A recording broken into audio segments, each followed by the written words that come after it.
But let's do this. Now that we got, most people here, let's talk right now about what's going on in Atlanta, because the governor, Kemp, has declared a state of emergency, and they're going to be deploying 1,000 National Guard troops. Wow. The media is refusing. I'm sorry, this is just the way I see it. The media is refusing to address what's really happening in Atlanta. At the Wendy's where Rayshard Brooks died, there is a sustained and ongoing Black Lives Matter presence. Yeah. A little girl was killed. 8 years old. 8 years old, when these armed groups guarding a parking lot across the street from the Wendy's opened fire, and I believe it was an SUV, shooting this little girl. The father gave a speech where he said, you say he says, you say Black Lives Matter, but you killed your own, you killed a little girl. Why isn't the media saying Black Lives Matter activists, protesters, whatever word they want to use, right, killed little girl? Why is every story like senseless violence, little girl shot?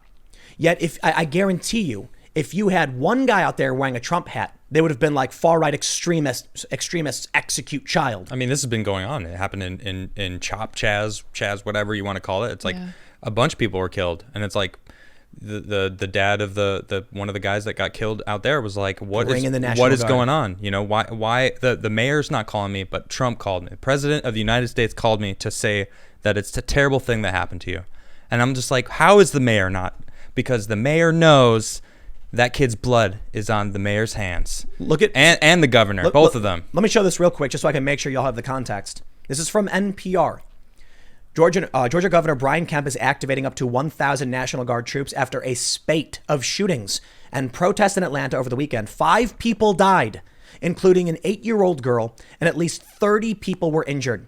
The Republican governor issued an executive order Monday that would send the National Guard to protect the state capitol, the governor's mansion, and the Department of Public Safety headquarters, where close to 100 demonstrators set fire to part of the building early Sunday morning. Amazing. Now, this is a Republican governor. He could have done something sooner. I suppose he waited until the last minute, which is not good because now a little girl has died. But you take a look at the mayor of Atlanta, you take a look at the mayor of Seattle, and what do we have? A lot of people, see, the media is not giving the same attention to Atlanta and this Wendy's, but it was occupied very similarly to what we saw in the Chaz. They didn't make a public declaration, though. But there have been armed groups, mind you, sidestep. You can legally bear arms in this country and walk around and guard places. But at a certain point, when people keep getting shot, the police need to do something. What did they do? The mayor, the DA attacked the police after the Rayshard Brooks killing, putting this cop facing, charging him with felony murder because a guy stole his weapon, knocked his friend down, his partner down, ran, and then turned and fired the weapon at him. That cop, for defending himself, is facing felony murder. That's crazy. Now the police are demoralized. Far left groups and Black Lives Matter groups are occupying the area to varying degrees. Multiple people have been shot. 2 days ago, a little girl gets shot. The next day, 3 people get shot. A 53-year-old man is killed. And now they're like, maybe we should come in and do something about this. And I bring this back to what you were saying about Seattle. Yeah. The mayor said, we maybe have a summer of love. It's like a festival. And then when a 16-year-old and a 14-year-old, and they're both young black men, are driving in an SUV, according to multiple reports, they were joyriding. They had stolen a vehicle. One witness said she was on the phone with them and she told them to go to the Chaz for safety. And then the security, for some reason, unloaded. One witness reportedly said 300 plus rounds and 10 minutes of sustained fire on this vehicle. And in the live stream of what happened, you can only hear. They walk up to the vehicle and you hear a guy say, "Oh, you're still alive?" And then something about pistol whipping him. Some people are trying to have argued that he then executed the 16-year-old, finishing him off. I don't know if that's true. What I do know is the mayor still did nothing. You do hear a shot. I watched that video. And then you hear the shot? You can hear a shot fired after he says, "Oh, you're still alive? What if I pistol whip you?" And then you hear a shot. Bang. And it's just like, what are you shooting at? And you know what the one thing that made the mayor react was? When they showed up at her house. Yep. And so did she call the father of the 19-year-old who died? Nope. No. Definitely not. Trump did. Absolutely not. And he did. Props. So this is the uphill battle, man. Yeah. That we have this level of violence now over a month. The media covers it less and less because people are desensitized to it. It doesn't generate the same traffic or interest. Yeah. But it's not stopped. So when I first saw the story about the 8-year-old girl who was killed, I couldn't find anything about exactly what happened. And the police, the official reporting said that it was near the site of these protests and that they had exited the highway at University Avenue and were trying to pull into a parking lot at the 1200 block of Pryor Boulevard or whatever. And I'm like, okay, so the reason they're saying this is because it must not have anything to do with Black Lives Matter. And then, sure enough, the official release comes out. It was the parking lot across the street from Wendy's, and it was the armed group of people occupying the area who unloaded on this vehicle, killing this little girl. And I'm like, why wouldn't the journalists say that? Exactly. Even right now, why doesn't the headline say Black Lives Matter group, armed Black Lives Matter group kills little girl? Because they only want to push the narrative that is what they want to push, their narrative. They don't want people knowing that Black Lives Matter groups are killing black people. So this is a serious problem we have right now. Agreed. If one guy comes out, and do you remember that guy I don't know if you remember the story in Portland. He was a crazy, he wasn't left, he wasn't right, he was just nuts, and he slashed 3 people on the Portland train system. Okay. I don't remember his name. I don't remember this. But he recently got sentenced to life in prison over the attack because it killed 2 of the guys, I think. Oh, wow. Yeah, he was reported that he was yelling at women with hijab, wearing hijab. Okay. And then 3 guys intervened and he slashed them. They were like cornering him. The media reported that it was a right-wing extremist.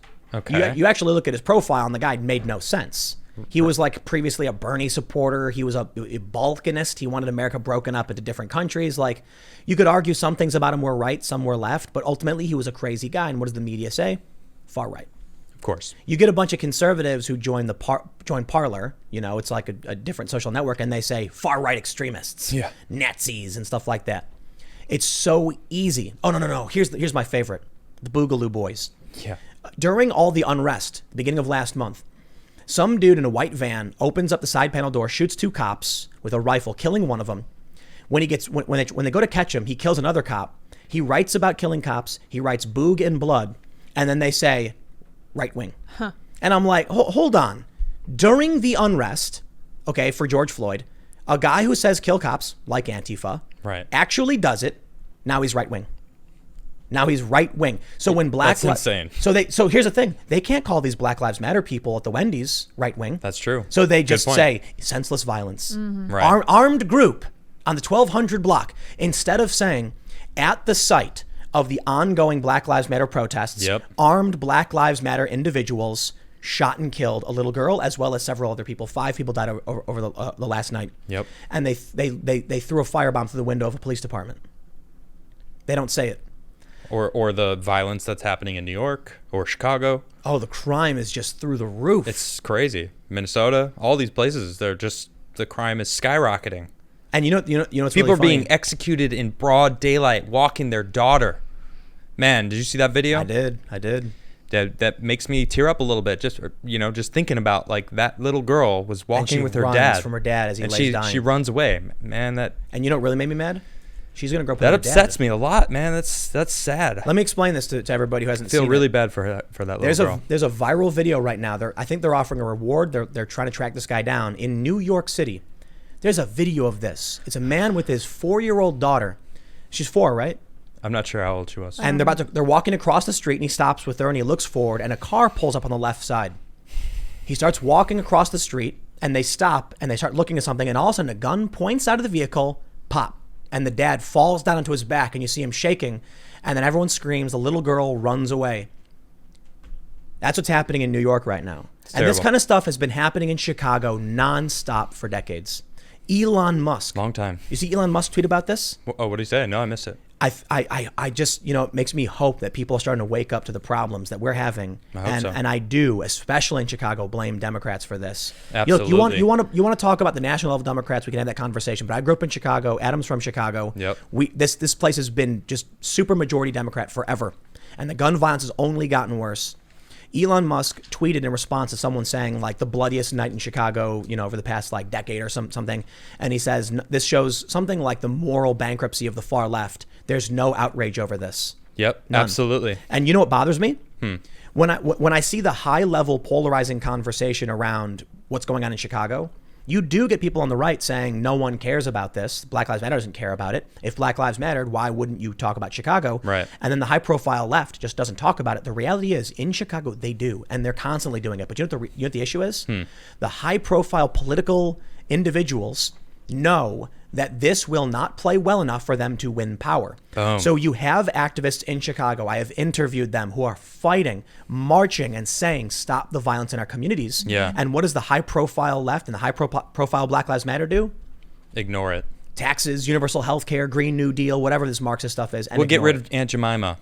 Oh, now I'm not going to blame them for that. I'm just making But a, it's- making a. but it's true. It's not even funny, but because that's what they're focus. putting like a little tiny Band-Aid. Like, here you go. Here's a Band-Aid for your I don't wounds. even know if a Band-Aid is the right word for it. Right. Slap in the Insult. face. Yeah, you're right. It's Because- a slap in the face. Yes. But we've talked about this. They're not getting rid of white mascots. They're removing diversity from our brands. That's true. They're not interested in actually fighting what they claim they're fighting for. Hence, I throw it back to Frederick Douglass. That one really makes me angry. Exactly. They're not fighting for equality.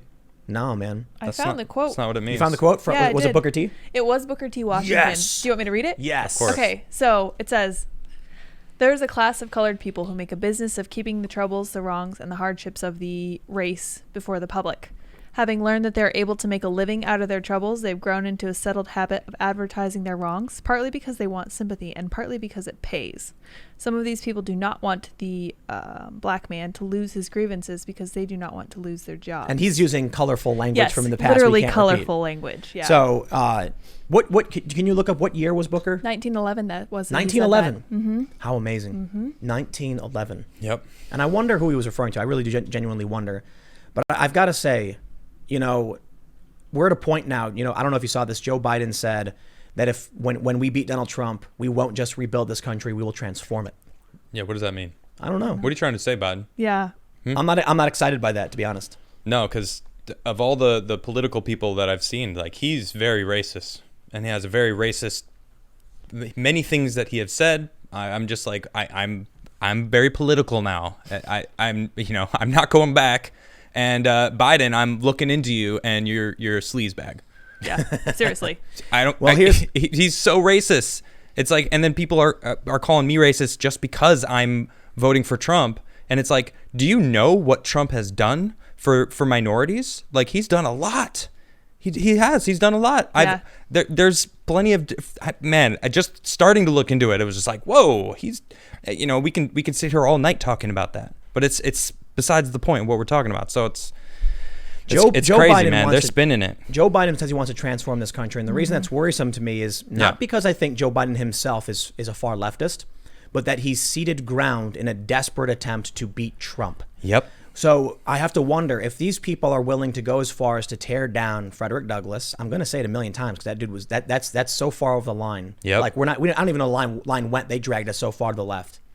So Joe Biden, the Democrats have become so desperate Yep. to defeat Donald Trump. And here's the way I describe it. I know I'm going to give you the silly bit. It's the One Ring from Lord of the Rings. They think they can wield the power. Yeah. They cannot. No. Nope.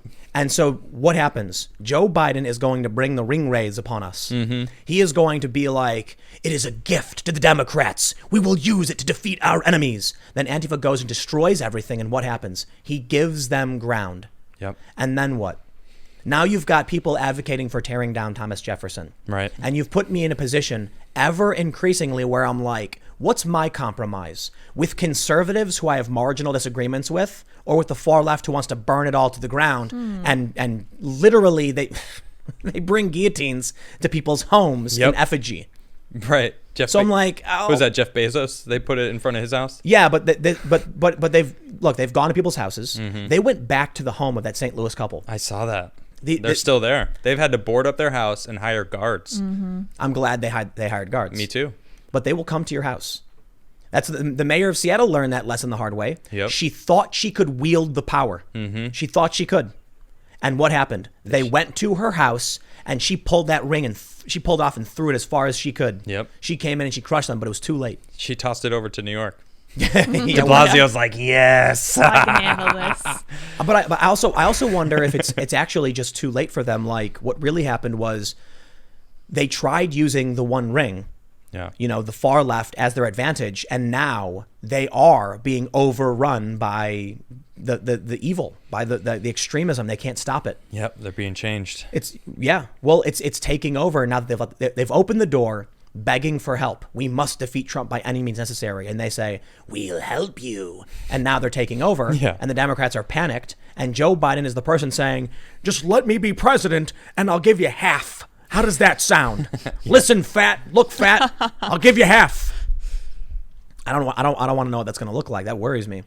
So there are a lot of people who are talking about all these different opportunities, like for 2020, and ways to defeat this. Some people are trying to, what is it? I can't remember who this was. He was like, if you want to stop the far left from taking over, then you'd want to vote for Joe Biden. It's like Joe Biden opened the door. Yeah. And Trump, I don't think, is doing enough. He's the mask that the far left are wearing. You know, they're like a monster behind the mask of Joe Biden's face. Yeah. You ever see, what was it, Spirited Away? Yes. The giant black mass with the white, that is mask. that is exactly what I'm thinking. Yes. Yeah. Very, very close. You see the Joe Biden, and then you pull the mask away, and it's this gigantic demon going, and you're like, Yeah.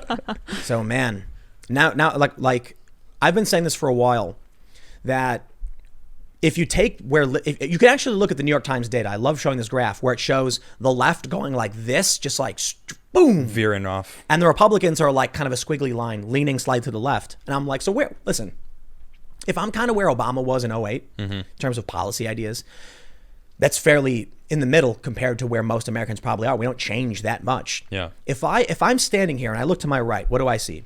I see Trump and a bunch of Trump supporters waving little American flags, and I'm like, I'm familiar with what that is. Yeah. I've lived with these people. I've gone to church with these people as a kid. I'm no longer religious, but they're part of my community. I know them.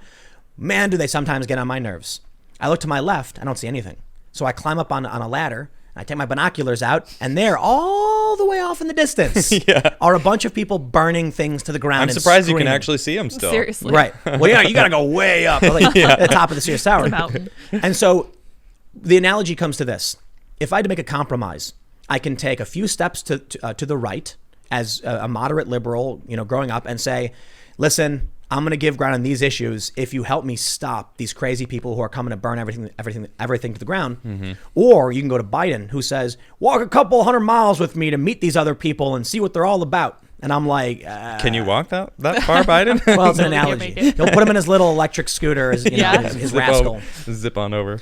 But if they're tearing down statues of our heroes, and their allies in media are lying to smear Trump, that says something really that's even more worrying when Biden comes out and says he wants to transform this country, because we know they're lying to us. Absolutely. Trump's not the most honest person in the world, but he's honest in weird ways. Yep. That's true. The Intercept wrote about this, and they hate Trump. They said he's the most honest president in American history. Wow. Because he blurts out, he says the quiet part loud and loud part quiet. Yeah. There are a lot of dumb things Trump has lied about.